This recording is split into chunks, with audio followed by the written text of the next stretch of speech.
Friends, मैं doctor Daisy Singh. आज जो मेरी वीडियो है वो पिछली वीडियो से रिलेटेड है जो मैंने पैरालिसिस के ऊपर बनाया था और उस पर मैंने एमएमटी ग्रेडिंग के अकॉर्डिंग पेशेंट का ट्रीटमेंट प्लान बनाया था। तो अब क्वेरी ये आ रही है कि मैडम एमएमटी क्या होता है, यानी मैनुअल मसल टेस्टिंग। तो मैं मैनुअल मसल टेस्टिंग के बारे में बताऊंगी। मैनुअल मसल टेस्टिंग मसल्स की स्ट्रेंथ को नापते हैं और पेशेंट के मसल्स के स्ट्रेंथ के हिसाब से ही हम ट्रीटमेंट प्लान गाइड करते हैं। तो आज मैं आपको मैनुअल मसल टेस्टिंग के बारे में बताऊंगी और ले चलती हूँ पेशेंट पे।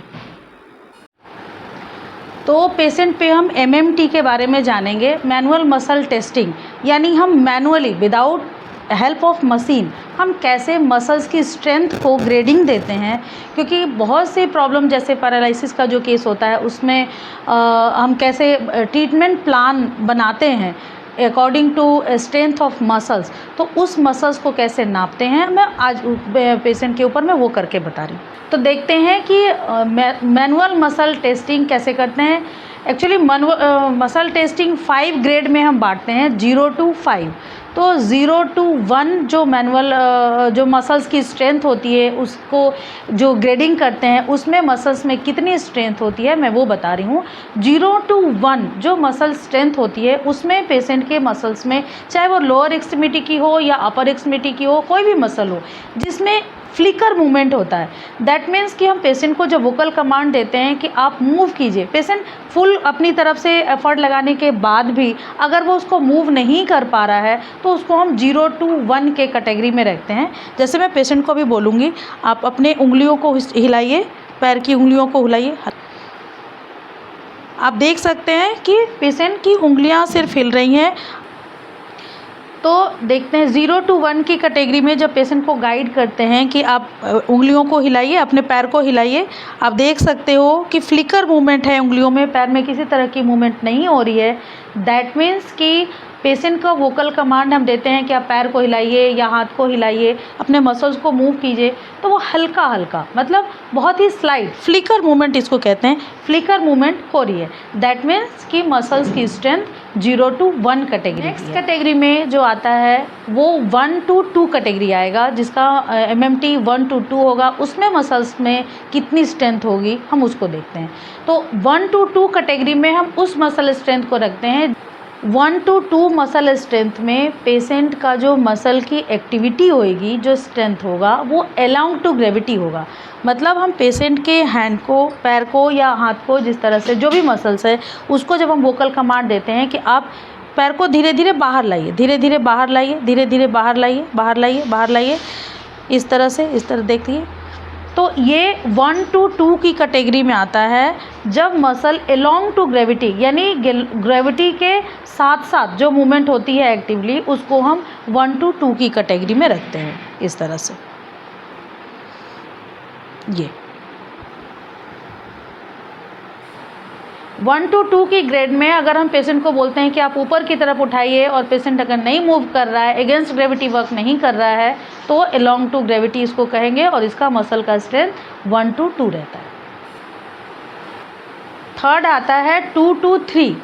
तो 2 to 3 में जो मसल की स्ट्रेंथ होगी वो अगेंस्ट ग्रेविटी होती है। मतलब कि पेशेंट को हम बोलते हैं कि आप धीरे धीरे पैर को ऊपर उठाइए, धीरे धीरे पैर को ऊपर उठाइए, उठाइए, उठाइए, उठाइए। तो आप देख सकते हैं, होल्ड करो, होल्ड करो, होल्ड करो, होल्ड करो, रोको, धीरे धीरे, धीरे धीरे रोको। आप देख सकते हैं कि अगेंस्ट ग्रेविटी तो मसल स्ट्रेंथ वर्क कर रही है, लेकिन होल्डिंग पावर नहीं है। दैट मीन्स कि मसल में इतनी स्ट्रेंथ नहीं है कि वो अगेंस्ट ग्रेविटी मसल्स को होल्ड कर सके। यानी पैर का जो वेट है उतना उसके मसल्स में पावर नहीं है कि वो ऊपर की तरफ रोक सके।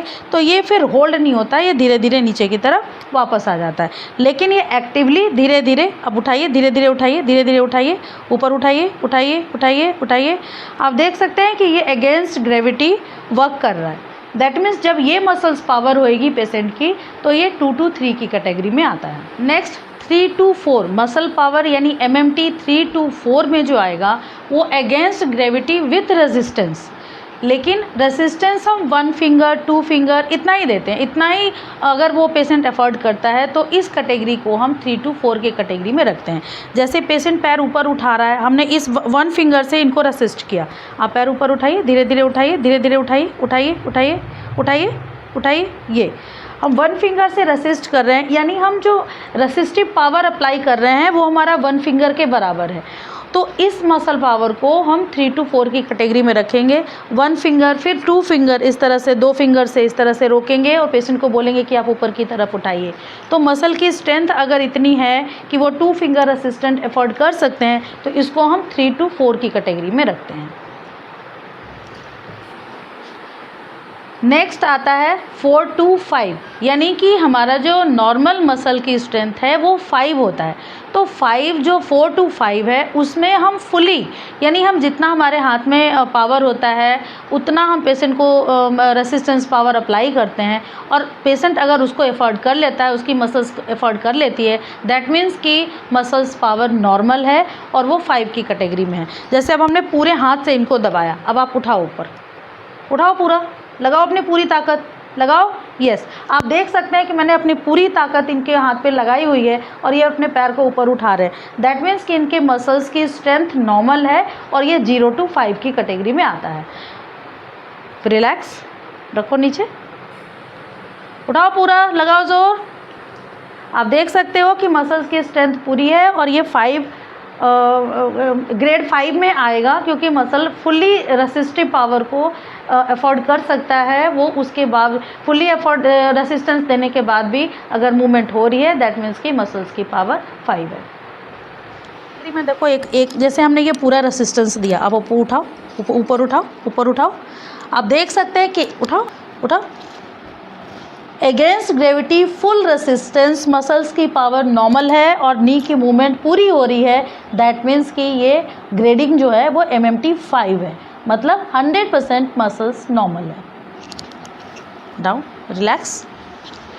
वीडियो आपको अच्छी लगी होगी, इन्फॉर्मेटिव लगी होगी, और अगर मेरी वीडियो अच्छी लगती है तो please like and subscribe my channel, और प्लीज़ वीडियो को पूरा देखिए और जिन्हें ज़रूरत हो उनको आप इसको फॉरवर्ड भी कर सकते हैं। अगर मेरे से कोई क्वेरी है, कोई क्वेश्चन है, कुछ पूछना चाहते हैं तो डिस्क्रिप्शन में मेरा नंबर है, प्लीज़ कॉन्टैक्ट मी। आप मेरे से कॉल करके बात भी कर सकते हैं और जो भी आपकी इंक्वायरी होगी आप वो पूछ भी सकते हैं। तो thank you so much watching for my YouTube channel.